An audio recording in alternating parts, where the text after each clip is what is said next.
keep tabs with Carly. Yeah, we are still seeing some flooding as well across North Beach, but the good sign is yesterday the water was well past the airplane outside of the USS Lexington entrance. Now it is below that. I will add though that high tide is expected later this afternoon for North Beach.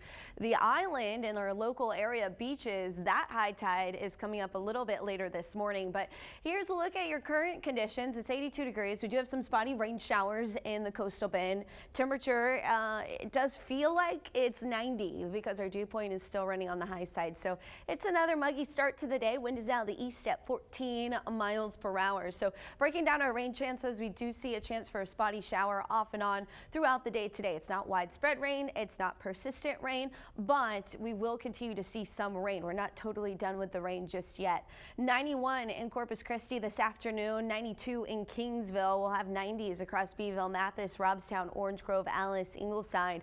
80s, upper 80s along the coast. So wind, that's the big difference between yesterday and today. Our wind is much lighter, and that's one of the reasons why our tides are going to be able to go back out, is because we don't have that really strong wind pushing it across the entire Gulf of Mexico like we saw as we were forecasting Alberto and once it did get named and so forth. But Saturday, still seeing a few showers. Now these showers are coming from moisture that is going to be associated with the next tropical system that is trying to develop once again into the Bay of Campeche. We'll get to that in just a second, but first, here's a look at your wind speed forecast for today. Much lighter, much calmer. Winds are out of the east, only about 16 miles per hour, so still breezy. Gusts still around 25 miles per hour, but we're no longer talking those 40, 45, up to 50 mile per hour wind gusts. The strawberry moon is tonight, so that could keep our tides, especially at our local beaches, still a little high. And we're not talking storm surge or inundation past really like the dunes from a typical full moon, but just to let you know, the beaches may not really return to normal too quickly because of the full moon. So it will be 100% full tonight at 8:07.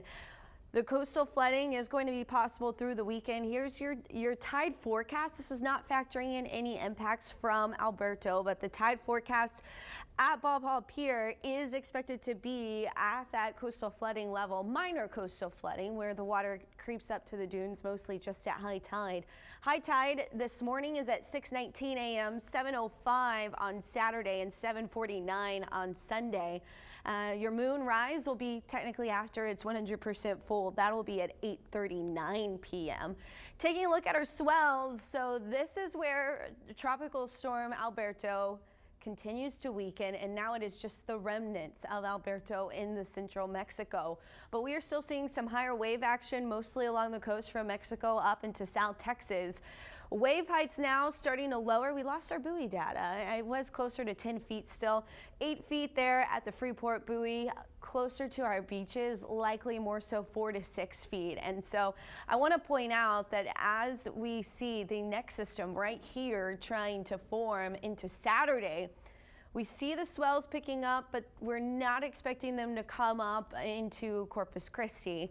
Essentially, we're going to get some higher wave action. We're going to keep it in that kind of 4, 5, possibly 6 foot level through the weekend, but then conditions calm down a bit in the Gulf of Mexico, and we're still seeing some waves, but it's not going to be crazy high waves. So here's your wave forecast locally: 5 to 6 feet, dropping to 2 to 4 feet through Monday, and then we'll be back around 2 to 3 feet as we head into Tuesday, Wednesday, and Thursday.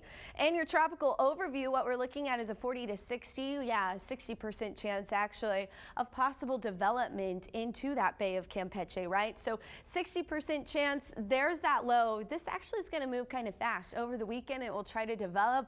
Sunday into Monday, any type of development will move toward Mexico, possibly having landfall fairly soon, and it's going to stay away from us because this high pressure starts to build over Texas. The difference is with Alberto, the high was over the northeast. That allowed all the moisture, all the wind, and all the surge to come up to Texas. When the high is over Texas, that's going to push more of that toward Mexico. So we're not going to see the same impacts. In fact, we're not tracking as much rain or really as much, basically no surge from this, and wave action a little bit higher. So we're talking 20 to 40% chance of rain, really Friday through Monday. Then as that high settles in, we start to heat up well into next week.